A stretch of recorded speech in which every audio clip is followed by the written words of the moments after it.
I just want to thank all the citizens of Oklahoma, especially our parents, our students, as well as many of my staff, and especially some of my supporting staff that came out today, and the outpouring of support for me, and the emails that I've received, the people who came out today and filled the auditorium.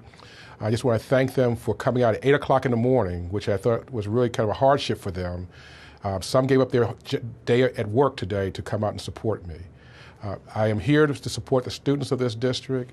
I'm gratified by the support I have received, and they're the reasons why I continue to fight on and to fight for the students of this district and fight for the children every single day.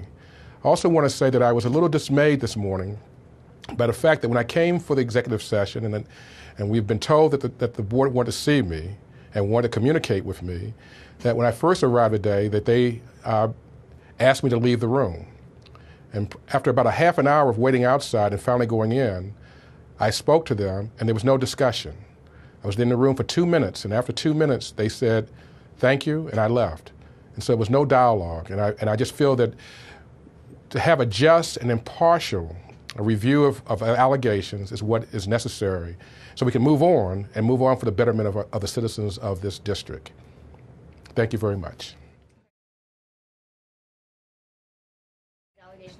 Well, not a dialogue. There was no discussion. I mean, I view that a dialogue as being when two people or multiple people talk back and forth to each other.